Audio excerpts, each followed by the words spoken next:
We're live.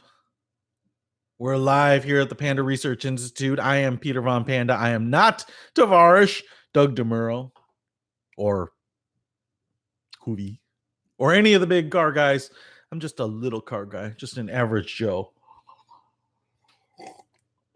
And if you're looking for a YouTube channel to follow, check out Peter Von Panda's channel. Join or die. Those are the only two choices. And even with those only being the choices that you have, I can see some people choosing die. I'd prefer you to join, but I can see people saying, hey, no. Give me the noose. Give me the guillotine. Let them eat cake. Anyway, I'm just enjoying a delicious cup of Black Rifle coffee in my Black Rifle coffee handmade coffee mug. Check it out. I have reviewed this mug in particular before.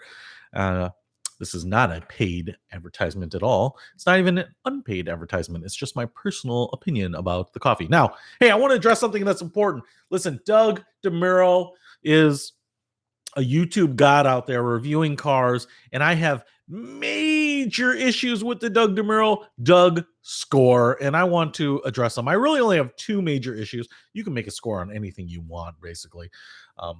Maybe I should make a PvP score. Not. But I want to address them, and I want to address them in order of importance. So first of all, the DougScore is flawed. It is flawed. And the reason it's flawed is really because of two in particular things here. And if you want to read more, you could go to autotrader.com/oversteer. Oh, man. So let's get into it. The DougScore is flawed. Flawed score reason number one is because if you look in the daily section of his score, he has things like features and equipment, luxury, quality, practicality, value. Now, I agree. Normally, those would be things that would be fine, but they're actually breaking it out. It's what do we call it? It gets too granular for the types of cars that he reviews, right? If you were reviewing every car under the sun, which is maybe his goal and his hope, you could kind of say this, right? You could kind of start giving cars scores on all these things, but not every one of these things is relevant, particularly in the genre of cars that he's reviewing, which is kind of more off the beaten path score, right? More off the beaten path cars. So my issue with it is like luxury, quality, practicality. Okay, even quality, I'm going to throw that one out. That one's okay. I actually don't mind that one being in kind of any car. You want good quality. But luxury and practicality are two things that aren't bad noting, but they're horrible for hurting or helping a car, right? So let's just say luxury here. If I'm reviewing a Lotus Exige, I'm trying to think of a car that has zero luxury but is built like a tank, or a car like that, or a car like the Alfa Romeo 4C, or a Hummer H1, or the Land Rover Defender. None of these cars are very luxurious, but they are doing what they advertised to do, right? The Lotus Elise or the Lotus Exige, which would also bring in the Tesla Roadster, the original Tesla Roadster, weren't luxury cars by any means. They didn't have any luxury to them, but they had exactly the features and the build quality that were important to them, right? So you could even throw in, say, like Porsche Speedster and some of those when you lose the door handles, you lose the power windows, right? You're losing all sorts of luxury features, but it's in an effort to help the car meet its designed intent, right? And that's where I'd also throw practicality in there, right? Big trunks, right? I mean, basically he's equating practicality with cubic feet of storage. That's hardly the only measure of practicality. And in fact, if I have a sports car,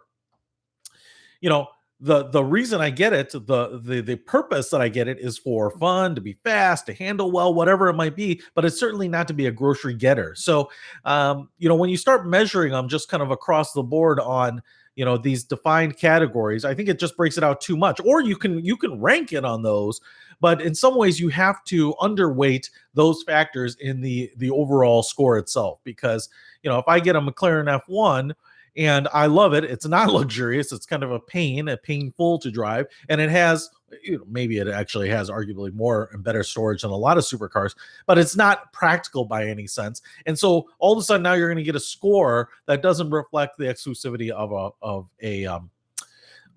the car itself. Now that's where I would say I would drop practicality and luxury for what I would call like intent, like built for purpose, right? Because then now you could give it a really high score, a car like the F1 or the Exige or something like that, because it's actually meeting and is designed and built towards its original intent in a really perfect way. Where I would say cars that don't meet their intent are things like, Pete, review your car. Zeta, yeah, I'll review it, baby. Maybe I wish I could get a new car. That'd be fun. But like where a car might not get quite the score you want is like, say, the BMW X1 or the X2. I don't know. Where they're kind of like crossovers. They're supposed to be a little bit bigger, but when you get to it and try to put stuff in it, they just don't really, they don't give you a lot of headroom in the back. They don't give you a lot of cargo storage in the rear. And so despite having a taller car on a crossover platform, I could see that, meeting their design intention or the category intention falls a little short. Not that it's bad, and it's kind of trading off style for practicality, but that's where the score to me is more meaningful, as opposed to just saying, hey, there's no trunk space in a Ferrari 488. Well, we knew that, right? But that doesn't necessarily negate the point of the car.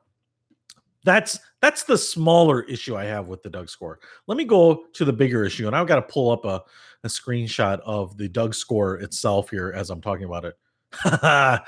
Doug is the kind of guy that would take his mom out on a date if he saw her on Match. So am I. So anyway, let me bring up the bigger one. And I just wanted to throw that one out there since I was doing a video on the DougScore. I thought, why not just mention that, because that's always kind of irked me a little bit. But the big one, the fundamental problem, the reason the DougScore loses all credibility to me is the cool factor. The cool factor. Are you kidding me? I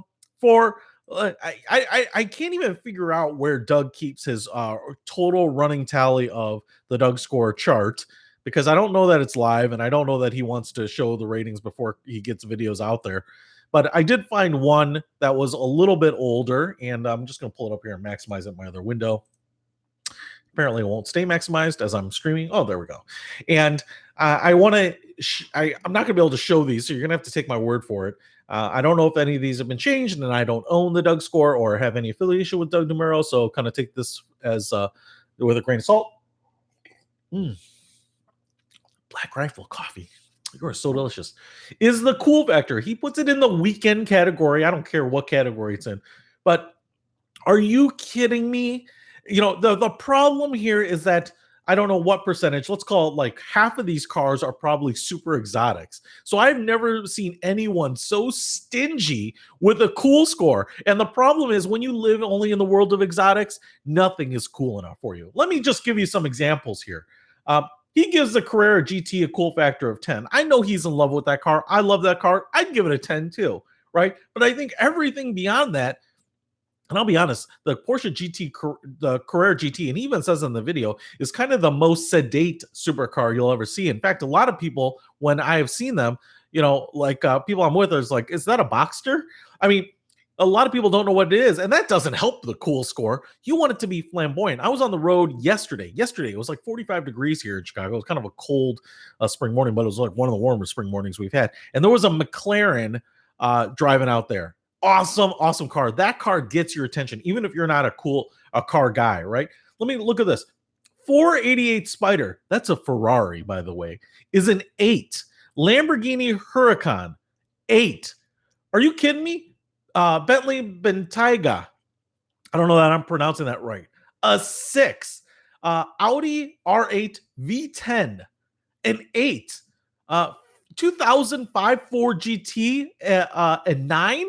I get it. I like those cars. Every one of these cars should be a 10. If you rolled up to me in one of these cars, you would get all of my all of my love, my cool car love, I would just go ahead and make it rain, because all of those are badass. I mean, if you drove up here with a V6 Camaro in your driveway in my neighborhood, you'd probably be at a 6 or a 7. And if you drove up in a C5 Corvette, you'd probably be at an 8. I am telling you, a 488 Spider and a Huracan and an Audi R8 and a Ford GT, those should all be 10s. Are you kidding me? Any one of those cars gives you total cool factor, total cool cred, I should say. All right, let me just keep going on here. He does give the 2017 Ford GT a 10. Good on that. The 2014 Audi R8 is a 7. The Aston Martin DB11 is an 8. The Lexus LFA is a 9. The Mercedes SLR, a 9. The Aventador SV, super viscous, 9. Let's see. The Diablo 6.0, one of the best sports cars ever made. Timeless design. That car has more presence than Keira Knightley on the cover of Playboy. I mean, that's a 10. He gives it a 9, right? I'm arguing that, right? 430 Scuderia, cool factor, 8. Ferrari F40. Okay, there's a 10. Yeah, great. There's a 10. You bet. If I saw that car pulling up, you'd get a 10 too. Ferrari 355 and 8. You'd get a 10 from me on that one, my man. Let's go down here. 97 Viper GTS. That's a 10. I mean, maybe I'd be a little chintzy on that, and I'd say a 9, right?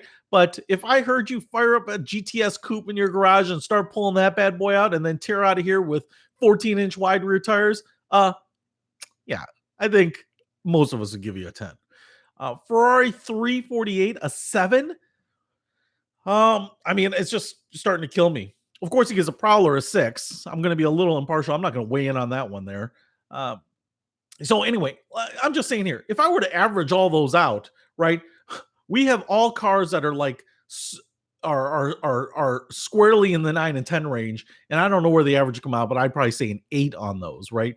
It just that one just kills me because it's like classic drift from the everyday man, right? We don't all review exotic cars and try to rank order them. Where is the Mitsubishi? Was it the Mirage that he reviewed? This might have been pre that because it's not on this list. All right. That's a 1. So that's the scale you need. You need to be from Lamborghini Huracan to Mitsubishi Mirage and start placing them in that order. And that will help you, right? That will help you decide whether it's a 9 or 10. That should be the only decision on these exotic sports cars. Cadillac ATS should be right in the 4 or 5 range, right? A Tesla Model 3 should be a 6. Not at the same place that the Plymouth Prowler is, the BMW M3, or the 996 Porsche, or let's see what else, or the Bentley, right? The Bentley is not the same car as the Tesla Model 3.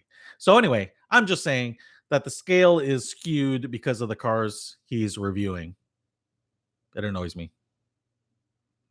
Ford is an 8. Andy, you think the Ford is an 8? Which one? The 05 GT or the 2017 GT? You know what? I'm going to say either one of those should be a 10. Either one should be a 10. At minimum an 8. At minimum. I haven't actually even seen the 27 Ford GT in person. I've never seen one on the road. I've seen one at the auto show. I have seen a couple of GTs on the road, the older ones, the original, the Ford GT. And those things are sick and they sound sick, man. And they have so much presence. I kind of thought they'd be a little like kind of narrow and nondescript in person, but they are sick. And I'm sure the new GT is just wicked awesome beyond that. But man, that's sick. Anyway, so that's my issue. I think the classifications here or the categories are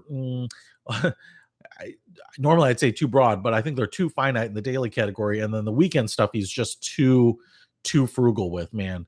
Too frugal. Review a bunch of other cars. I get that they won't be interesting videos, but man, you gotta You got to calibrate your scale a little bit better. Until then, be strong, be of good courage. God bless America. Long live the Republic. I don't know. It was just the first thing that came to my head today. Peter Von Panda. Out.